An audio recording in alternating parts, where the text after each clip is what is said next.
साथियों, यद्यपि सुभाष चंद्र बोस जी का अंत बहुत ही पेचीदा रहा, उनकी मृत्यु कब हुई कब नहीं हुई ऊहापोह की स्थिति अभी तक बनी रही। लेकिन सुभाष चंद्र बोस एक ऐसी शख्सियत थे, जिधर भी चलते थे उधर एक नया रास्ता तय हो जाता था। प्रतिभा के भी धनी थे। छात्र जीवन में भी उच्च शिक्षा लेकर के अपने माता पिता की उम्मीदों को पूरा करने के लिए पहली बार में ही आईसीएस की परीक्षा पास की। लेकिन चूंकि अंग्रेजी हुकूमत से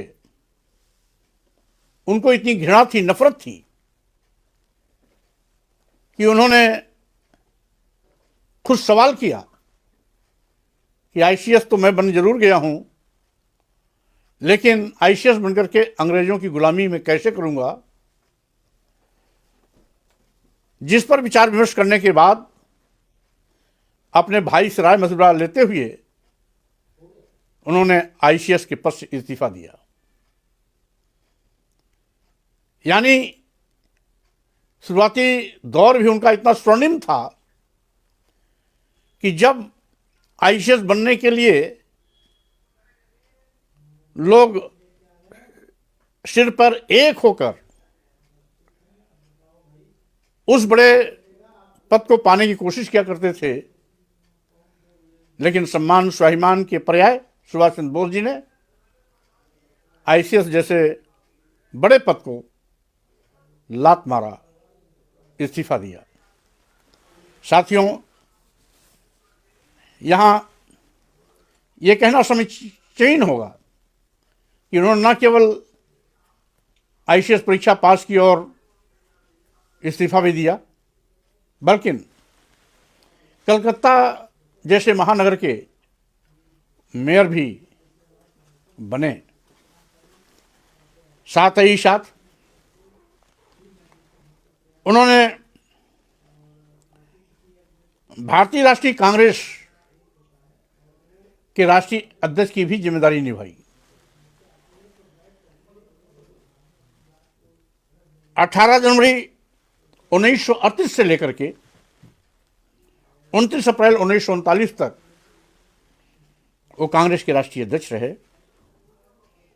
उनके पहले पंडित जवाहरलाल नेहरू जी कांग्रेस राष्ट्रीय अध्यक्ष थे और उनके बाद डॉक्टर राजेंद्र प्रसाद जी भी कांग्रेस के राष्ट्रीय अध्यक्ष हुए।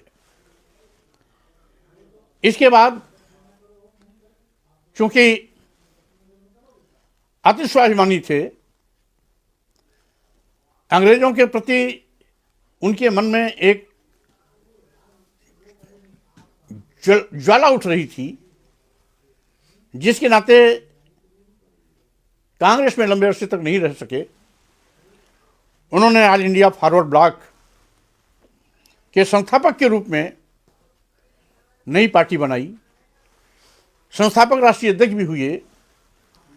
22 जून 1939 से लेकर के 16 जनवरी 1941 तक वह राष्ट्रीय अध्यक्ष के पद की जिम्मेदारी ऑल इंडिया फॉरवर्ड ब्लॉक के राष्ट्रीय अध्यक्ष के रूप में भी निभाई। यही नहीं, इसके बाद उन्होंने आजाद हिंद फौज का भी गठन किया। आजाद हिंद फौज के यद्यपि पहले राष्ट्रीय अध्यक्ष मोहन सिंह जी हुए थे, लेकिन 4 जुलाई 1943 को उन्होंने आजाद हिंद फौज के अध्यक्ष की जिम्मेदारी संभाली और 18 अगस्त 1945 तक ये जिम्मेदारी उन पर रही। कुल मिलाकर के स्वतंत्रता संग्राम के अग्रणी नेताओं में से सुभाष चंद्र बोस जी का नाम प्राथमिकता से सदैव लेता जाता रहा है। कहने वाले तो ये भी कहते थे कि राष्ट्रपिता महात्मा गांधी जी जहां नरम दल के नेता थे, सुभाष चंद्र बोस जी वहीं गरम दल के नेता थे। नरम दल और गरम दल में सामंजस्य भी अच्छा था, क्योंकि इन दोनों नेताओं में आपसी सहमति इस हद तक थी कि बिना एक दूसरे से राय लिए कोई काम नहीं करते थे। जब इन्होंने आजाद हिंद फौज का गठन किया तो उन्होंने एक नारा दिया था, तुम मुझे खून दो, हम तुम्हें आजादी देंगे। यानी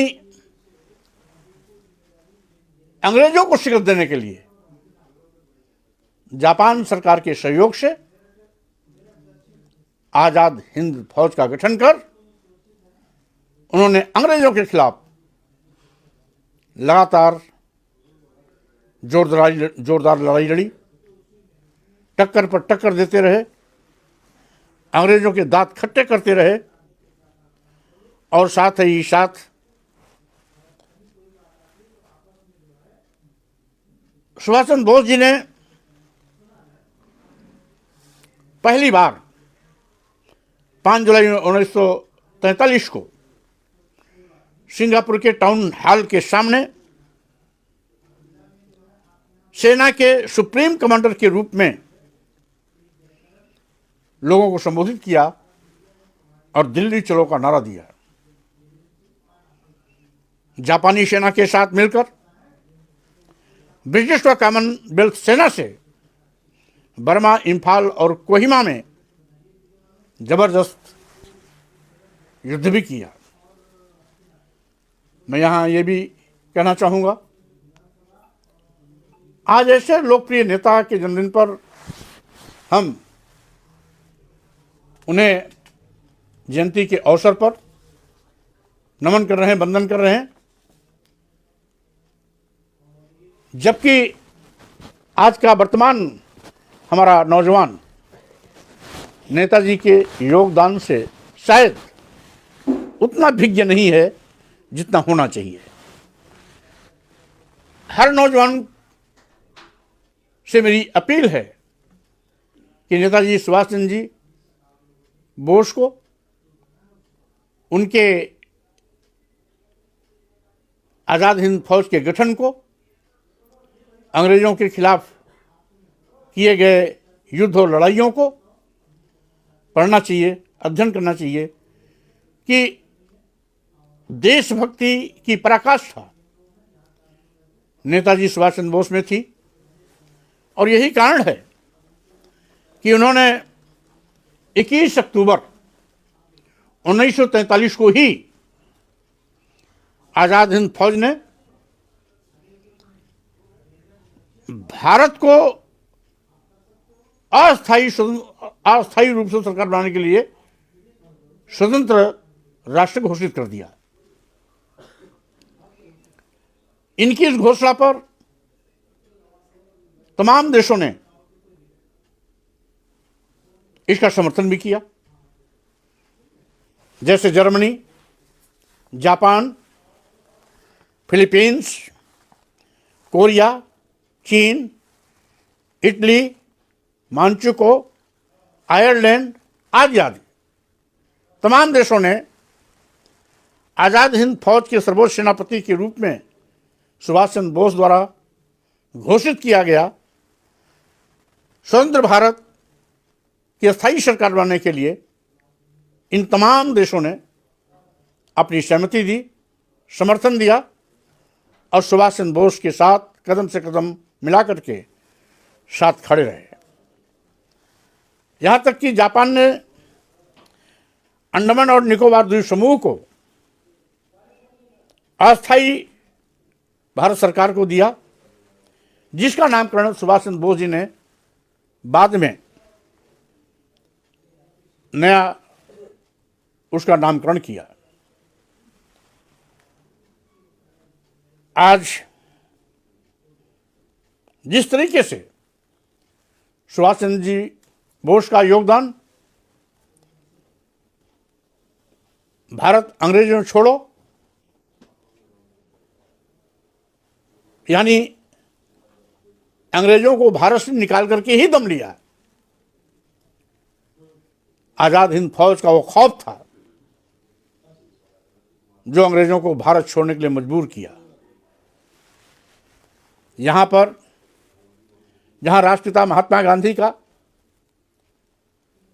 सत्य अहिंसा रूपी औजार काम किया, वहीं पर आजाद हिंद फौज का वो आक्रामक तेवर, जिस तेवर से आग निकला करती थी अंग्रेजों के खिलाफ, जिस तरीके से सुभाष चंद्र बोस जी ने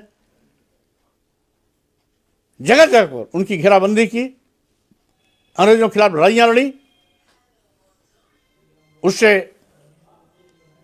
अंग्रेजों की चूल्हे हिल गईं। नतीजा हुआ कि अंग्रेजी सरकार सुभाष चंद्र बोस जी से घबरा गई। यहां तक कि सुभाष चंद्र बोस जी ने